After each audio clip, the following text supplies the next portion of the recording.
This video is brought to you by Squarespace. Hey photographer, Jessica Whitaker here, and today's review is going to be on the Contax G2 camera. I'm really excited to dive into one of my favorite 35mm film cameras. We are going to walk through the practical specs, the price point, if this camera is a good fit for beginners, the pros and the cons, as well as some sample images. Before we hop into the review, here's a message from our sponsor who is making this video possible. A photo speaks 1,000 words, but a polished and professional portfolio can get us those $1,000 clients. Enter Squarespace, the all-in-one platform for websites and domains. Photographers, it's time to be done settling for slow-loading websites with tedious plugins. I trust Squarespace's all-in-one platform to keep me booked and busy. Pick from one of their dozens of contemporary drag-and-drop layouts, host your custom domain and email with them, and even conduct successful email campaigns. Everything you need to run a successful photography business under their umbrella and at your fingertips. You can head to squarespace.com to begin your free trial, and when you are ready to launch your beautiful professional website, you can go to squarespace.com/Jessica Whitaker to get 10% off of your first purchase of a website or a domain. Real quick, before we start, I have a free gift for you. It's my Lightroom preset Clementine. That's a warm and peachy veil that you can use over your images. Grab it in the description box below or by heading to jessicawhitaker.co/Clementine. Let's hop straight into it. The Contax G2 is a 35mm film camera, which means that it takes 35mm film. This is an example of 35mm film. Chances are, if you have friends who do film photography, they probably shoot on a 35mm camera. If you don't know where to begin when it comes to picking out what kind of film to buy, I already have created a video on my top 4 recommendations for what film to buy. It's going to be linked in the iCard here as well as down below.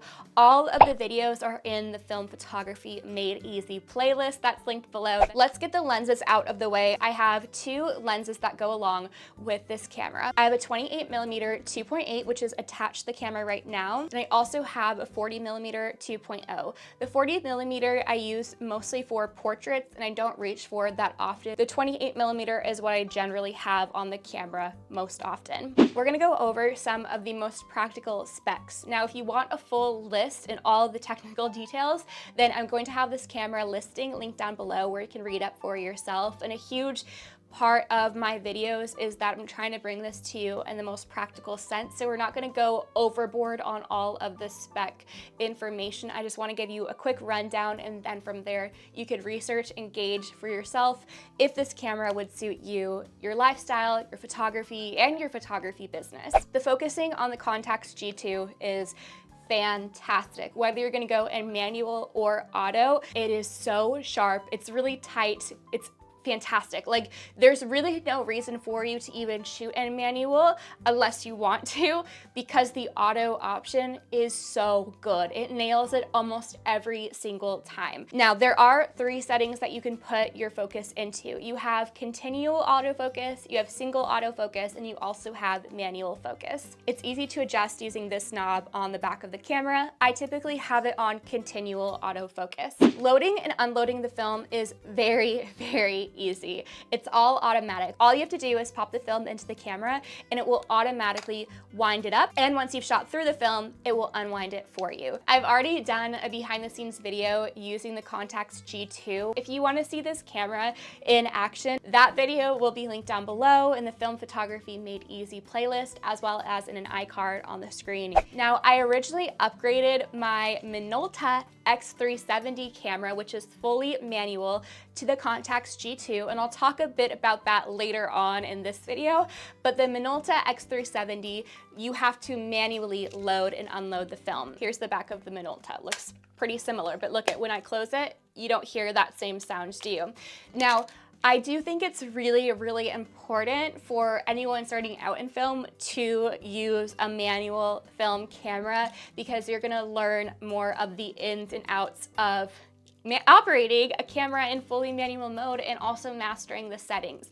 But that's a topic for a different time, and I'll kind of brush a little bit more into it later in the video, but that is a huge difference between something like this and something like this. Next up is the shutter speed. The shutter speed goes from 4 seconds all the way up to 4,000 seconds, and it also gives you the option to shoot in auto. Now, this camera is so powerful, you don't really need to use auto mode. However, you can still rely on it and trust it, and the auto mode is really, really killer. Like, it will nail the settings every single time. But we'll talk a little bit later on about auto shutter speed and the settings, and if that's something beneficial or if that's something that you might kind of be relying on as a crutch. However, I think it's really important to note that the auto shutter speed is really, really good. Next up is ISO. The ISO range is 6 to 6400, but it really starts out being sensitive on 100. When you put this film into the camera, it will actually automatically detect that it's 400 film, and the ISO will set itself to 400. Whereas with the minolta or another manual camera, you actually have to go in and manually set it to be 400 ISO. Underneath the ISO button, you have a little dial, and this dial gives you the options for single shot, 2 frames per second, 4 frames per second, double exposure, and a self timer, which is 10 seconds. Going off of the self timer, you also do have the option to mount a tripod onto this camera. Now let's talk about the price of the Contax G2. In my opinion, this is not a budget-friendly camera. On Google, the average price for this camera was about $1,200, including a lens. I bought my Contax G2 camera at PhotoCare in Copenhagen. Before we get into the example photos with this camera on a variety of different film stock, let's talk about if this is beginner friendly. I would say that yes, this camera is beginner friendly if you are looking for a camera to grow with you and you're just looking for one great film camera. You're not looking to really add anything more to your collection. You just want one that is dependable, that's versatile, that will grow with you, that you could have around your neck on all of your travels for like the rest of your life. Then I think that this might be a great fit for you. Maybe to give a little bit more insight, I recently got a text from one of my friends who is a photographer, and she does digital photography, but she's interested in a film camera just as something to bring on her own travels, to kind of use in portraiture, but not so much in her business, more as a hobby, if you will. She asked me what film camera I would recommend, and the price point to her didn't really matter. I told her the Contax G2 camera, and I directed her to my behind the scenes video on this camera. Why did I recommend that? Because practically speaking, I don't think that you really need any other camera in your collection once you have the Contax G2, if that is what you are looking for. One 35mm camera to grow with you and maybe your business that's top of the line and under $1,500. However, if you are looking to learn film photography as a way to master your technical skills and you're not super confident yet in manual settings and you're truly using film photography as a way to grow in your craft, I don't think that you have to jump right into the Contax G2 camera. I think the price point is just too high for that. I would suggest instead for you to go for something like the Minolta X370 camera or the Canon AE1. They're both very similar, but I just recommend the Minolta X370 because, or actually, you know what? You can check out the Minolta X370 sit-down review video to see why I truly recommend this. And it's very possible that somebody in your family, whether it's a grandparent, aunt, uncle, your parents, already own a Minolta X370, Canon AE1, a Pentax, very similar camera to this that you can learn on. Moving even further into why I would recommend something like this over something like this is because this camera is fully manual. If you dedicate the time to using the camera, practicing it, and researching how to use it to its full extent, then you will be comfortable and confident in working the manual settings and therefore growing in your technical skills with photography. Because the Contax G2 is an automatic camera, it becomes really easy to rely simply on the auto setting of the camera to get beautiful images. It almost becomes a crutch, which that's not an issue if you aren't really looking to grow in technical skills in film photography.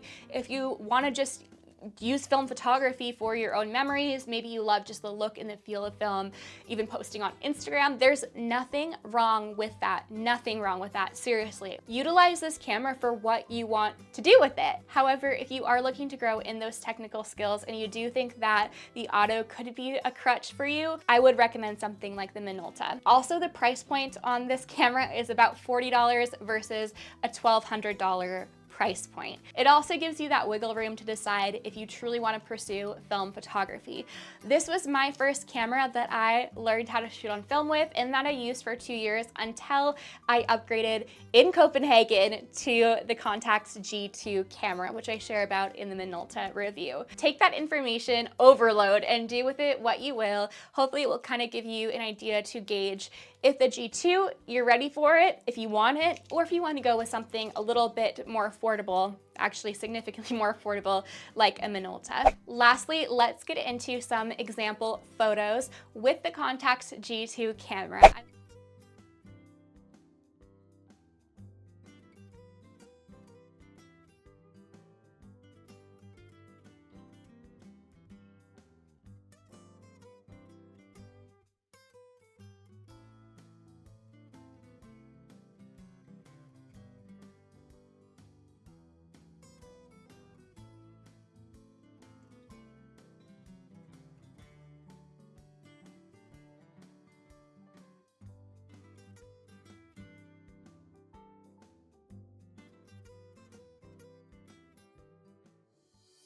All right, photographer, I hope that you enjoyed this video and I hope that it gave you a good insight into if the Contax G2 is a good fit for you and your photography. Be sure to hit subscribe if you want to be the first to know when a new tutorial for you and your business come out, because here on YouTube, I make film and digital videos for you every single week. If you like what you see here on YouTube, chances are you're going to enjoy my Instagram, where I'm able to share with you free tools, tips, and tricks on a daily basis, as well as Instagram lives where I answer your specific questions about your specific business. I have a photography business podcast called Build and Bloom, as well as a corresponding Facebook group called Build and Bloom, which is a free photography community with more than 60,000 kind, encouraging photographers. I believe in you and your business, and I'll see you in my next video. Bye.